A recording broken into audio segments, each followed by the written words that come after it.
Welcome to another episode of the Every Arkansan Podcast. I'm Drew Davis, and this week we've got Trooper Elvis in the house sharing about the Arkansas State Police and how he's chasing his God-given dream.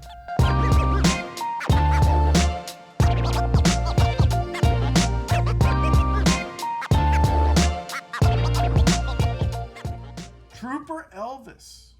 You didn't wear your blue suede shoes, but you wore your blue uniform. Yes. Tell us a little bit about yourself. Where'd you grow up? Where you from? Well, I'm born and raised in Arkansas. Grew up in St. Francis County around Forest City in a small town called Widener, Arkansas. Widener, Arkansas? Yes, right outside of Forest City, between Forest City and West Memphis. Okay. Rural area, farming area, nothing there really. So, but hey, that's where the roots are at. Now, family still there, or everyone move away from No, there? not my immediate family. I still have some from my dad's side that's still around there. And what kind of led you to Little Rock then? Well, I joined the military. My wife came to school here, who I'm happily married to now. And when I got out the military, after my 4-year term in the Marine Corps, I came here because I got married 2 years in the Marine Corps. And of course, she was in college here, and I had to come home. Had to come home. Yes. And did you then join the state police right then? Is that No, I your didn't. path? I worked a little odds and end jobs. I graduated from ULR, go Trojans. And after a year working at Little Rock Job Corps, I got hired with the Arkansas State Police. I rode around prior to getting hired with a couple of friends of mine that were with the state police and said I didn't want to be a cop. But they said filled out the application, and got hired, and both of them left for better jobs. And so how long have you been? I've been working 21 years, going on 22 years now. All the Central Arkansas area Yes, then? right here in Pulaski County. So that must have been quite the journey through all of that. I mean, 21 years, you've seen a lot. Yes, seen a lot more than normal people see in their entire life in those 21 years. So what is it that kind of inside of there just keeps you going? I mean, you said your friends kind of left for better paying jobs, and I know that in the law enforcement field, for the risks you take, it's definitely, you can't be in it for the money in the long term. What kind of keeps you there? What keeps you focused on that? Well, the main thing that keeps my focus on my job is every day is different. You run into different people, you're faced with different obstacles, and the main thing is just helping people. Of course, we do more than just write a ticket for speeding. We work accidents. We change flats on side of the road. We take people to different spots where they need to be to get them off the side of the road. And, sometimes in the worst situations, you put your best foot forward and offer some assistance. Even though you might have to take somebody to jail, you still show them love and kindness in doing that. So just as an officer, you're kind of going about that. I mean, I know you from church. Yes. So there's a faith behind a lot of this. And so I think that's one of the things that a lot of people judge those in uniform and don't realize that there's a whole lot more to the situation.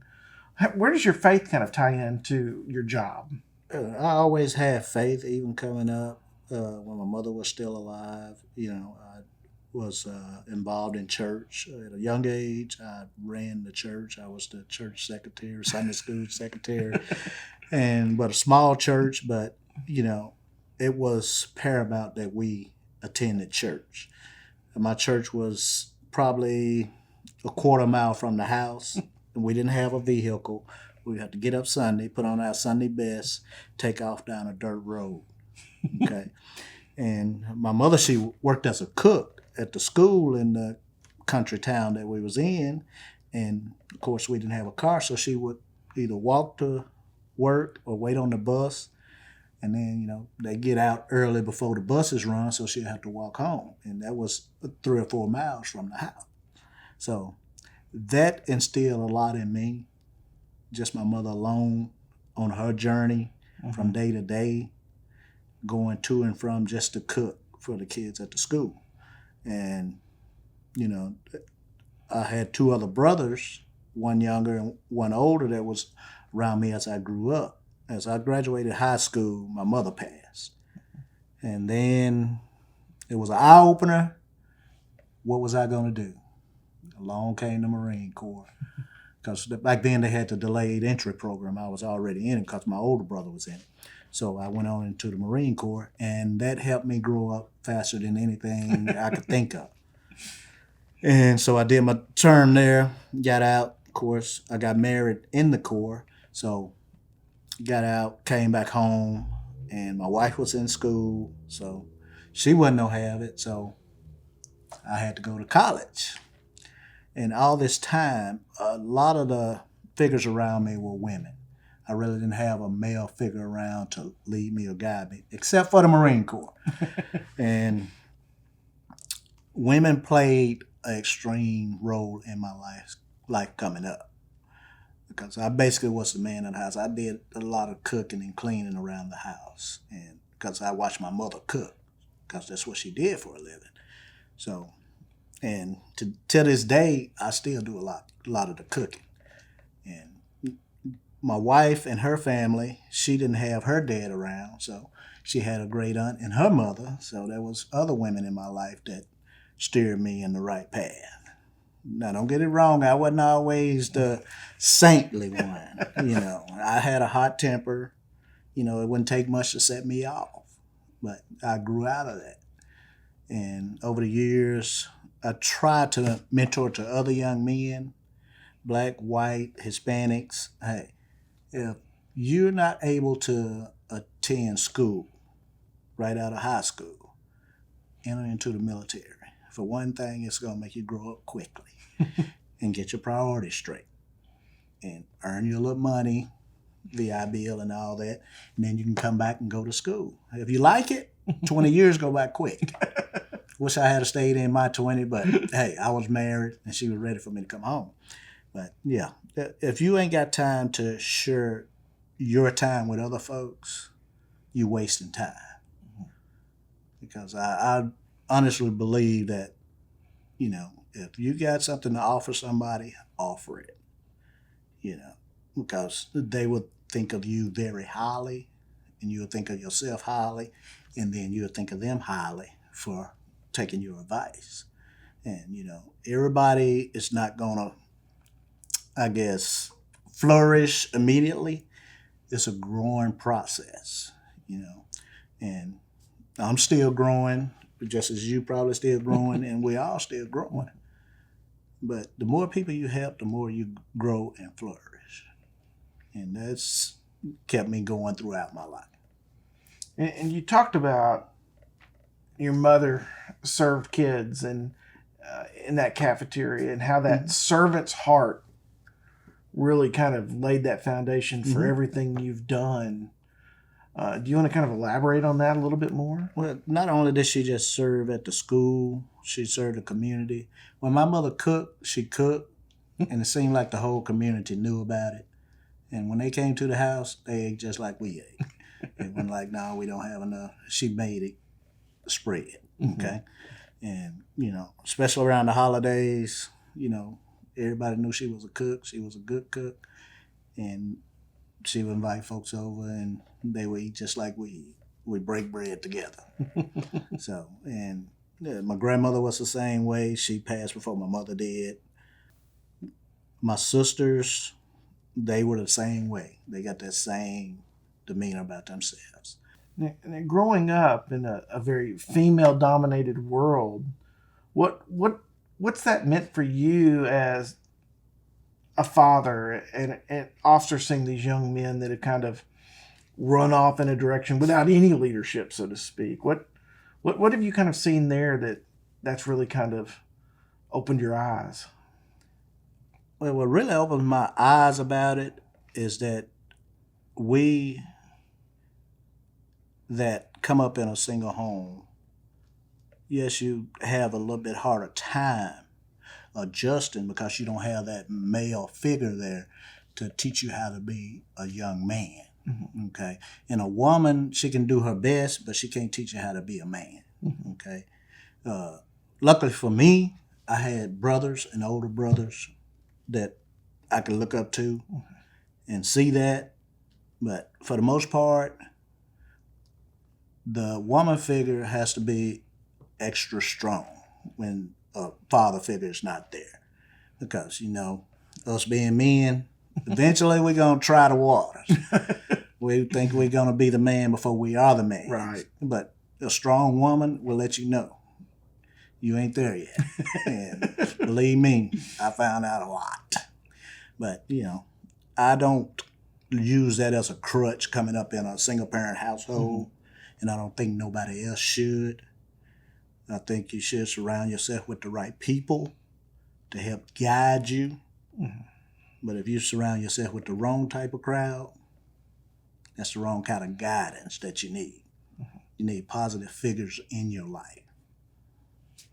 And it sounds like you married the right positive figure in your life. Oh, yeah. You kind of shared a story about an incident that happened at the Sonic when y'all were just having dinner as a family. Yes. You want to kind of share that story? Well, on that day, it was a hot day because I like the tea. That's the only reason I really went over there is to get me a big cup of tea.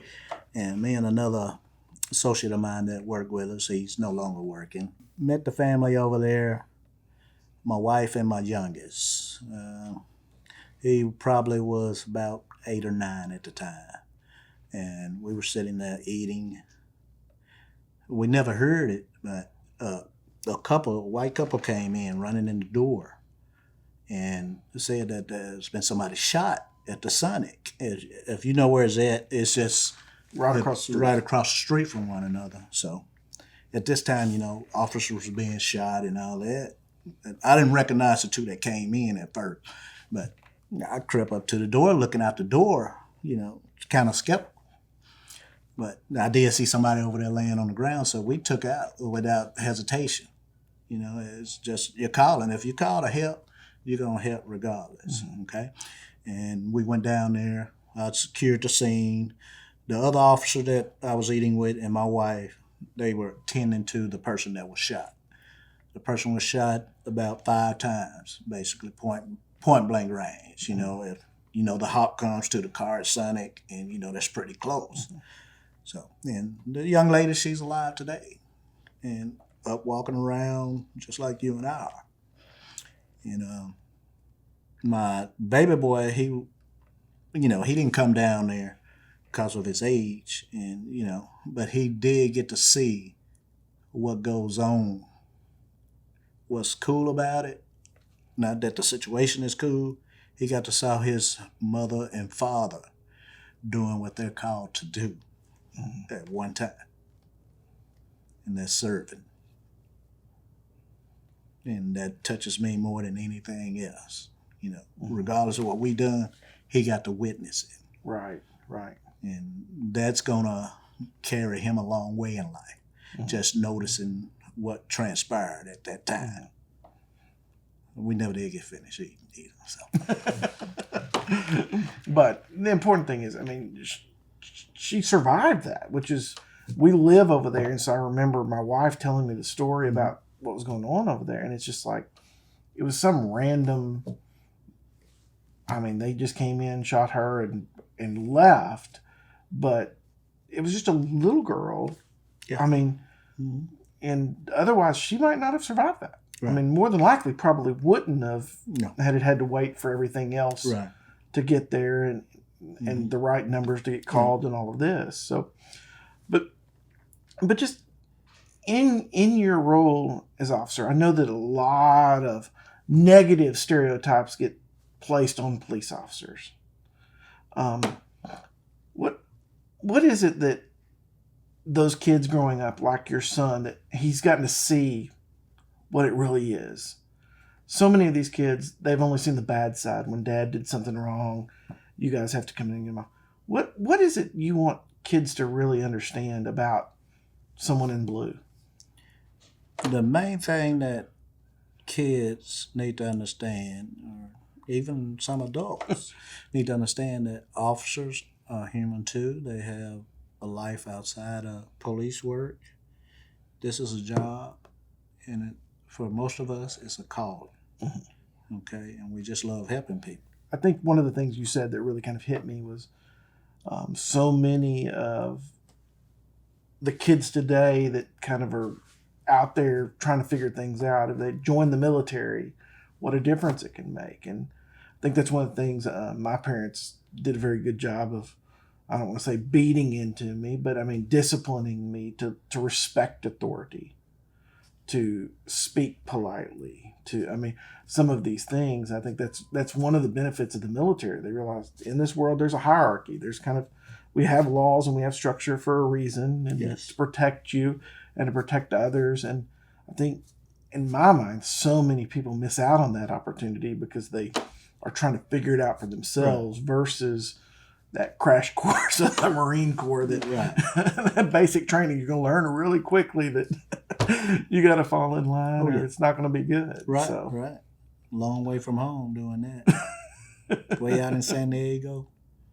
Yeah, you're going to fall in line. But at least there's no humidity when you were going through boot camp, right? Right.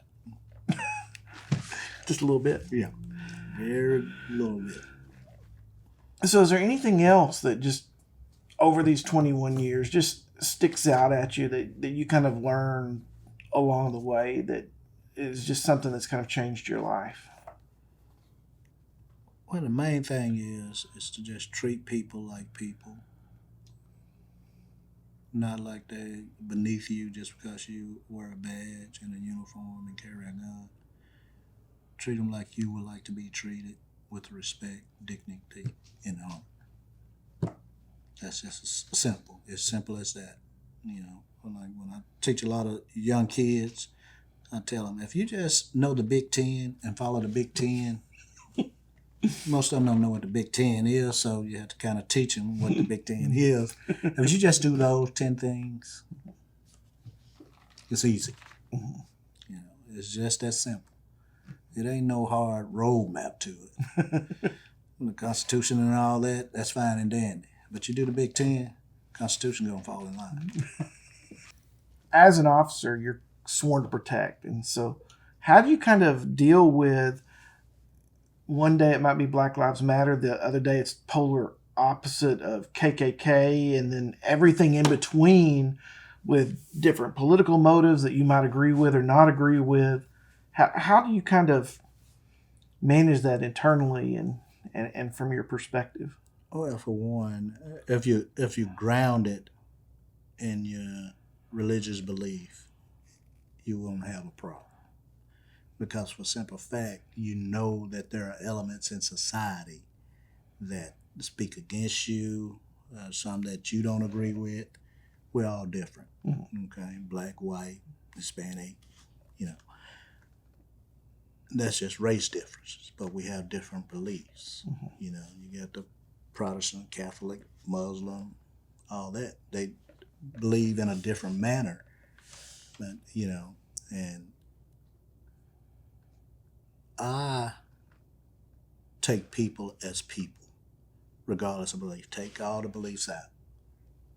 We all walking here on earth. It's gonna be here when we long gone. Okay. Yes, we do have to protect you. Okay. But as long as you respect me and don't come up on me and invade my privacy, my personal space, you know, we're good. Okay. But once you invade that personal space, you know, personal space at that point is mean you physically threaten me. Okay, because you're real close to these people once you out there protecting them. Okay, and then you have, say, we have a rally, the KKK rally, and then you have the ones that's coming out speaking against the KKK. So all in one place at one time. It's like a sandwich. Right. Hey, the bread is only so far apart, and we're the meat in between those two slices of bread, and you just have to stand strong and be firm on your actions. And yeah, it's in a dangerous situation, but most of the time, most of these things end peacefully. You know, people just want to be seen and heard. You know, you can go down there and get a permit today, you know, and hold a rally. And if they deem it necessary, they'll call us in. And we'll have to protect you for your beliefs. Okay, it's not that we believe what you believe, it's just what we're mandated to do. I just stand strong in my beliefs when that type of thing happens, regardless of whether I believe what you believe or if I even, you know, agree 100% with you. You know, I'm still standing strong in my beliefs. And I got a job to do. And I'll tell most people that, hey, I stand in front of the badge, not behind the badge. That's what I believe in. And I would do anything for the badge within, you know, my beliefs. I won't jeopardize my beliefs for the badge. You know, honesty is the best thing we got going. And if you're not honest, hey, you're probably on the wrong side of the law. Well, thank you so much for taking the time and just sharing your heart and kind of your path and your influence and your life. And we appreciate it so much. And we appreciate what you've done, both serving the country in the military, but also just as a state trooper. I mean, we're safe because of you. So thank you so much. Yes, thank you. I hope you enjoyed this episode. One of the things that struck me with Trooper Elvis was just how in the world a man who grew up in farmland, out in the sticks, really developed this passion for just helping every Arkansan. He is an officer who is out there on the streets, impacting lives, and he believes in each and every one of you.